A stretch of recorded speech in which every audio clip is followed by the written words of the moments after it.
नमस्कार दोस्तों, टेक्नीशियन तपन YouTube channel में आप लोगों का स्वागत है।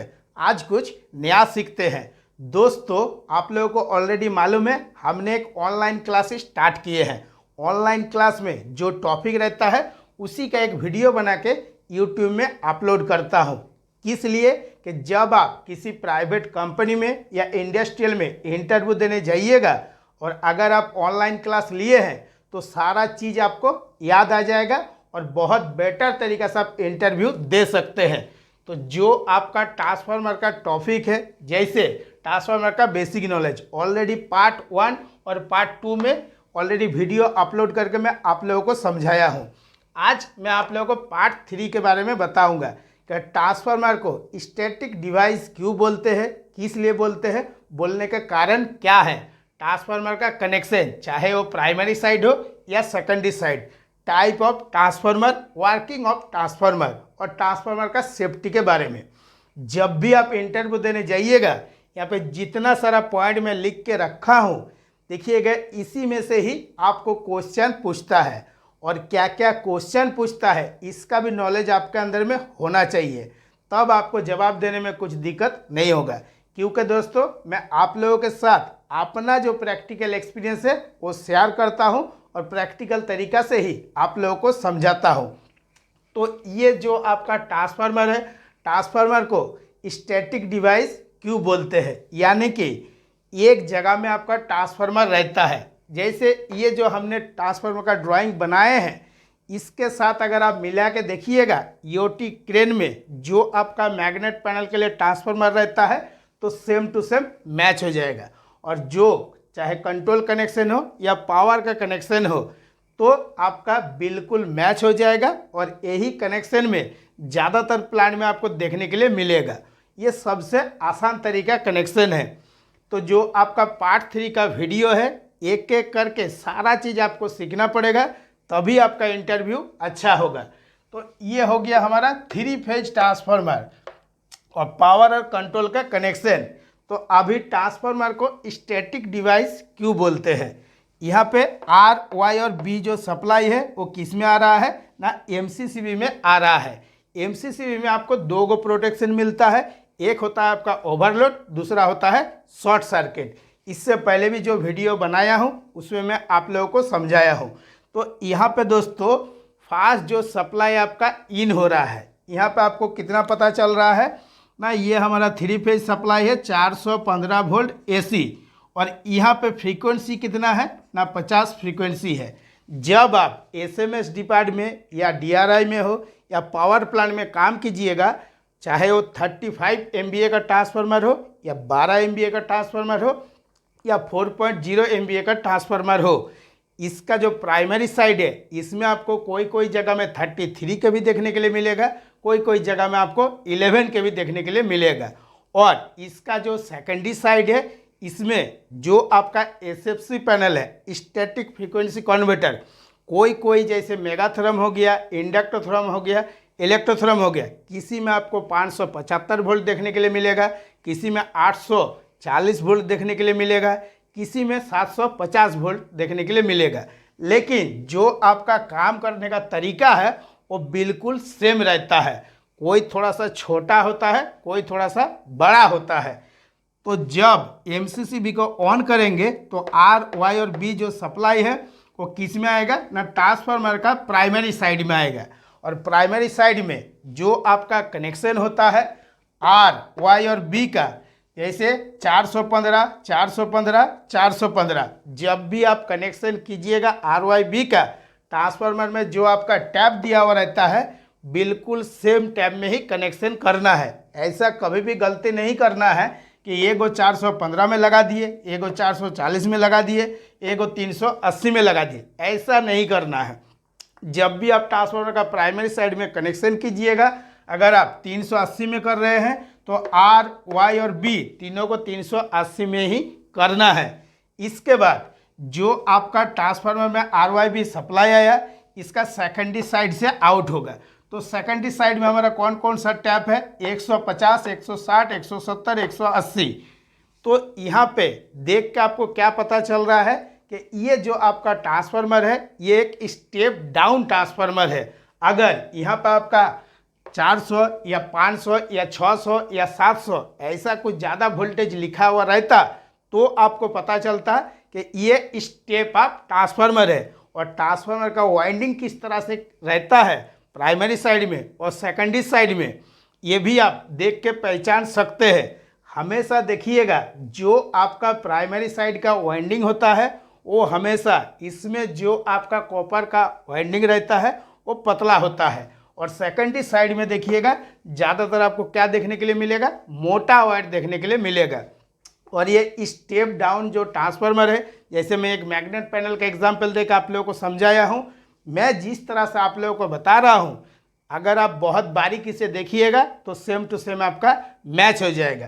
तो यहाँ पे आपका जो सप्लाई इन हुआ 415 वोल्ट एसी, तो यहाँ पे आपका कितना फ्रीक्वेंसी है ना, 50 फ्रीक्वेंसी है। तो ट्रांसफार्मर क्या है, एक स्टैटिक डिवाइस है, यानी कि वो हिलेगा भी नहीं डुलेगा भी नहीं, एक ही जगह में रहेगा और बिना फ्रीक्वेंसी को बदलाव किए हुए ये क्या करेगा, स्टेप अप भी कर सकता है स्टेप डाउन भी कर सकता है। किसको ना, वोल्टेज को। इसीलिए हम लोग क्या बोलते हैं कि ट्रांसफार्मर एक स्टैटिक डिवाइस है।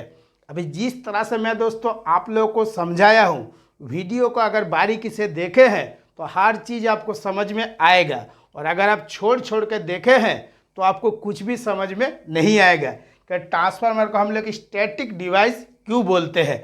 इसके बाद दोस्तों आ जाता है कि ट्रांसफार्मर का कनेक्शन के बारे में। जो कनेक्शन ट्रांसफार्मर में आपको देखने के लिए मिलता है, प्राइमरी साइड में क्या रहता है, स्टार रहता है और डेल्टा रहता है। तो सेकेंडरी साइड में क्या रहता है, स्टार रहता है डेल्टा रहता है। तो जब आप एक प्रैक्टिकल में ट्रांसफार्मर में काम करिएगा उस टाइम किस तरह से आपको पढ़ना है और किस तरह से कनेक्शन देखना है। प्राइमरी साइड में स्टार है तो सेकेंडरी साइड में क्या है, स्टार है, यानी कि स्टार स्टार कनेक्शन होता है। प्राइमरी साइड पे भी होता है, सेकेंडरी साइड पे भी होता है। और इसके बाद आ जाता है स्टार और डेल्टा। अगर आप एसएफसी पैनल में काम किए हैं स्टैटिक फ्रीक्वेंसी कन्वर्टर पैनल में, तो ये स्टार डेल्टा ट्रांसफार्मर आपको 100 में से 100% देखने के लिए मिलेगा। इसके बाद आ जाता है डेल्टा स्टार कनेक्शन और डेल्टा डेल्टा। अगर एक एक कनेक्शन के बारे में बहुत ही बारीकी से बताएंगे तो वीडियो और काफ़ी बड़ा हो जाएगा।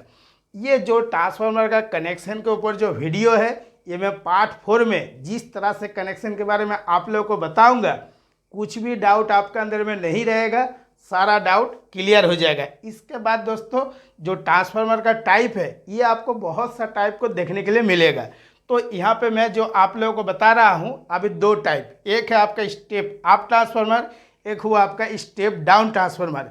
एक आइसोलेशन ट्रांसफार्मर भी होता है, धीरे धीरे सारा चीज़ आप लोगों को बताऊंगा।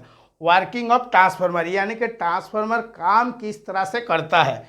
तो यहाँ पे जो आपका ट्रांसफार्मर का ड्राइंग है, तो प्राइमरी साइड में आप क्या दे रहे हैं ना, एसी सप्लाई दे रहे हैं, और सेकेंडरी साइड में आपका क्या निकल रहा है, एसीए बन के निकल रहा है।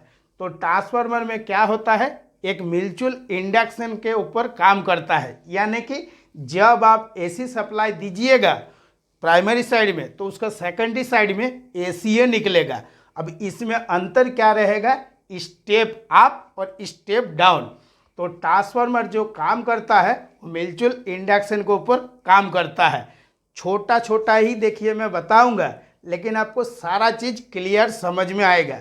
और इसके ऊपर आप गूगल पे भी सर्च करके पढ़ सकते हैं, उसमें बहुत बड़ा बड़ा चीज़ लिखा हुआ रहेगा। मैं शॉर्टकट तरीका से आप लोगों को समझा रहा हूँ। अगर आप लोग रिक्वेस्ट करते हैं कि पूरा और बारीकी से बताने के लिए, तो सारा चीज़ मैं आप लोगों को बता दूंगा। इसके बाद आ जाता है ट्रांसफार्मर का सेफ्टी के बारे में, ओवर वोल्टेज, ओवर करंट और कनेक्शन टर्मिनल, अर्थिंग, कोर और वाइंडिंग। तो इसके बारे में भी थोड़ा थोड़ा आपको नॉलेज बनाना पड़ेगा कि ओवर वोल्टेज किसको बोला जाता है और ओवर करंट किसको बोला जाता है।